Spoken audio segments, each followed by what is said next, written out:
Hey guys, welcome back to my channel. My name is Katie, and today we're going to be doing romance book tropes. I love some book tropes, and I hate some other ones, and so I just decided we should probably talk about that. We should probably talk about romance ones specifically because those are the ones I know the best. And so I wrote a few down. The first trope is enemies to lovers. We love and enemies to lovers in this household. I understand that there are some people who do enemies to lovers and it's like, no, no, no, no, no, no, no, no. And I don't like those ones. But there are some that are just so good. There's some that are just so good. I just, if an enemies to lovers can go right, then yes. Like, I need them to absolutely hate each other's guts and then love each other in the end. Like, I need that. I need the, I hate you so much. Like, I would not care if you jumped off a bridge and died. I hate you so much. And then all of a sudden they actually do get hurt. And then they're like, wait a minute. Wait, I actually do care. Like, we need that. We need that. And I love it. So, yes, on enemies to lovers. Absolutely on enemies to lovers. The next one is fake dating. I have mixed feelings about fake dating. It's great in some ways. It's not in others. I feel like there's some fake dating where it's kind of like, dumb in a way. Like, I just feel like it doesn't need to be there, But in other cases, like, it's pretty good. Like, I would say, and To All the Boys I've Loved Before has fake dating, and love it. We love to see it. But at the same time, I have, read some fake dating where it's just not necessary. Like, there's no point to it. And I think every trope needs to have a point to it. And if there is no point for it, like, if there's no actual, benefit on both sides for doing it, and they just do it because, out of fun or something, I don't know. Like, there isn't really a good reason for it. I don't love it. The next one is friends with benefits. Again, I'm iffy on this one because I don't, I don't love it, but I don't hate it. I'm just, right in the middle with it. Yeah, I feel like I'm the same with the last one. I'm right in the middle with it. But, with this one, I'm definitely right in the middle with it because, a love can come from that, from being friends with benefits. It definitely can. I just don't find it as interesting of a storyline than other ones. It's not a bad one in any means, but it's not as interesting either. I'm just very in the middle with it because you're still doing things and you're creating this relationship, and I feel like that's great, and you could be breaking down somebody's walls, because of this, but I just don't feel like there's adventure in it, really. I feel like it's more of just trying to get someone to become vulnerable and emotional and break down their barriers for this person, for the other person. And I love that, but there's so many other ways you can do that, and you can do that with other tropes too. I feel like that's just mainly that's kind of the point of that trope, and and it's not bad. It's not. It's just not as interesting as enemies to lovers. Like, it's just doesn't have that adventure aspect to it that I personally like. The next one is love triangle, and let me just tell you, I hate love triangles. I don't get them. I don't. Not even a little bit. I don't get them. if that's the only point of conflict in your story because the girl has to choose between one guy or the other, or the guy's choosing between one girl or the other, or, you know, same sex, I don't get it. Like, I don't get it. It really angers me. Like, if it's a love triangle that happens for like a couple chapters, maybe I can put up with it. But it usually isn't. It usually is the main conflict of the romance stories, and I hate it because it's not a good one. It's just not a good one. We know anyway that the guy's gonna choose the girl. Like, there's no real, like, break my heart, like, I'm actually scared that they won't end up together. Because I feel like a really good story when it comes to romance actually has their partners not ending up together in the end. Which is insane. I know. I get it. And I'm talking about, like, maybe if it's two books and at the end of the second book maybe like they do, but if in the first book they actually have them fight, or they're just not on the same page, or something that's just not, like, they need to mature, like, it's just something that they need to do first before they date. I feel like that's such like a mature thing, and I love those, but they also break my heart. But there's real conflict when it comes to those kind of stories. When it comes to love triangles, it's not the same, and I don't know who thought that love triangles was a good idea, but no, I don't understand them. Like, if it's a side thing, if it's a thing that isn't the main story, I can put up with the love triangle. I can read the book and I could still give it a 5 out of 5 despite it. But if it's the main conflict, the main story, the main storyline, I'm over it. Like, I'm over it. Like, immediately. I don't like them. I really don't like him. The next one is I Hate Everyone Except You trope, and I think those ones are really cute. Very unrealistic. Let's be honest. You're never gonna have that in real life where someone's gonna be like, oh my god, I hate everyone, I hate everyone. They're all like dumb, they're all stupid, people are stupid. And then you walk into their life like, hey, hello, what's up? And they're like, I want to marry you. Like, that's never going to happen in real life. But that's why I like it, because I feel like those kind of stories, you put yourself as, like, you can feel yourself as the main character a lot more. And I love that. I love feeling like the main character. I love living vicariously through people that don't exist. It's just a great feeling, I think, where you can, even though that would never happen in real life, you can just pretend and you can feel that way, and it's great. It's great, honestly. The next one is Forbidden Love. Let me just tell you,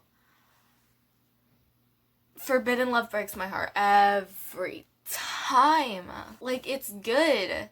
I love Forbidden Love, but it hurts because every time someone does a Forbidden Love, there's always some huge sad thing because of it. It wasn't a book I was reading, but it was a show, and it was about forbidden love. Like, at the same time, it wasn't like the only thing. Like, they didn't know it was kind of forbidden, but they were really into each other. But the mom was not into them because the mom is a rich lady and she wanted her rich son to marry a rich daughter, or a rich girl.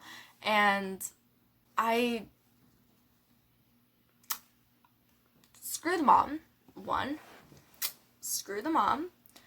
Two, they were beautiful. There was love there. It was so good. But because the mom kept coming up with ways and ideas to try and separate them, that kind of got really extreme. Like, you would think that maybe she'd go to jail for how extreme they were. But she didn't. It was just so heartbreaking, and I feel like Forbidden Love is always heartbreaking. And if you read a sapphic novel and it's Forbidden Love, I feel like that hurts so much too, because in that sense, it's not necessarily forbidden, but it's not socially acceptable in that kind of like trope when it comes to a sapphic novel, and it just it hurts. It hurts. It hurts. Like if I read like the back of a book or like the summary of the book and it says that there's forbidden love in it, I know I'm going to hurt. Like I know, like I immediately know that I am probably going to shed some tears, and if not, they didn't do it right, personally. Next one is the one bed trope. Basically, this trope, if you didn't know, is if they have to, I don't know, for example, rent out a room in a hotel and there's supposed to be 2 beds, but there's only 1 bed, and that means the 2 love interests have to share the bed, or one of them sleeps on the floor, because I've seen that where they teased you that it's gonna be a 1 bed thing, but nope, one of them sleeps on the floor or the couch. But they have to share 1 bed, and I think it's great in a sense of the fact that it's kind of fun. It's like a little, like, you're creating a moment, and it's a moment maker, and I like that. Like, you see it a lot, I feel like, but you never really get tired of it, or at least I don't, because it creates moments, and people can take this and make different moments out of it. They can make cute, silly moment out of it, where it's like, feel awkward or something, or they're trying to put a barrier in between each other and it doesn't work out or something, you know, and I think that is absolutely cute. I think that's great. Sometimes they make it like a more emotional thing where they have a late night talk, because we all been there where it's like 3 in the morning and y'all can't sleep, and so you're talking it up. Like, we love that. So they can do, like, the author can do so many things with the 1 bed trope, and I actually really love that. It's simple, it's a moment maker, and I love it. The next one is nice girl, bad guy. So basically, like, you get like a nice girl and the guy is known for being a bad guy. Now, I think, again, you could take this one and make it into multiple things too. Like, you can make a bully romance, because technically that guy is still bad. You could do that. Or you could do a mafia romance kind of situation, because technically the guy is bad. You know, and I think you could do so much with this trope, and that's why I like it. I don't love it. I don't hate it. I'm not gonna say I'm in the middle. I think I like it more than saying I'm in the middle, but it's not like something I care about so much where I'm like passionate. No, I think it is a good one. I think it's perfect for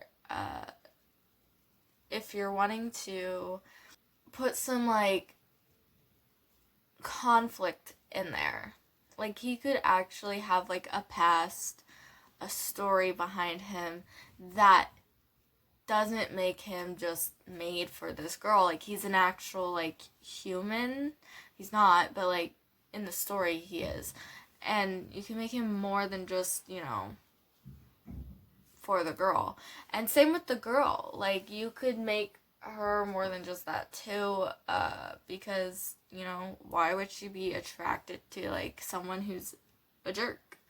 You know, you could put some past and history and some feeling in that. And I think it's just a basic like storyline you can follow and make it really good. Like, I think if you are first starting out writing, this is probably the best trope that you should use, because if you want to build conflict or build a good storyline between the guy and the girl, or the girl and the girl, or the, you know, boy and the boy, you can actually create a story out of it. And it's such a simple one, but it works so well. So I actually recommend this trope to people who are actually starting out on writing and don't have like huge ideas, because I feel like this is a really good like baseline story that you can go off of.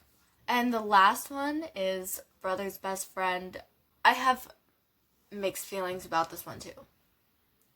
because I feel like it depends on the situation.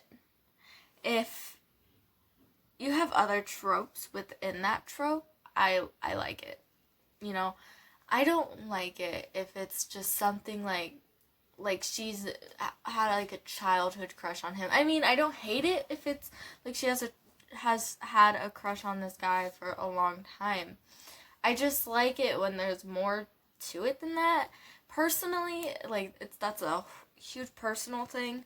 So if it's like maybe it's nice girl bad guy, but also brother's best friend, he's got a past, he's got a story, then I like that. But if it's just like kind of by itself, I feel like you could add more flavor to that than just the fact that it's the brother's best friend, because I feel like it's not good by itself. There's not a lot of flavor to it, not a lot of spice, so I need more than just that. Like, I guess to some people it's a little scandalous to be into the brother's best friend, but I don't find it that way. Like, I find it like, if somebody's gonna be around a lot because your brother hangs out with this person a lot, you might catch feelings for them. It's like, I feel like that's just kind of a normal, basic thing. Nothing too crazy, so. Well, thank you guys so much for watching. Please like, comment, subscribe, ring that bell notification button so that you can never miss a post whenever I upload. Please leave your opinions on these tropes down below. I'm actually very curious because I feel like tropes are very like something, it's just personal preference. I don't think any of them are inherently bad in general. Like, people can like them and that's totally fine, that's great, but I would like to know your guys' opinions, so please leave that down below. Thank you guys, bye!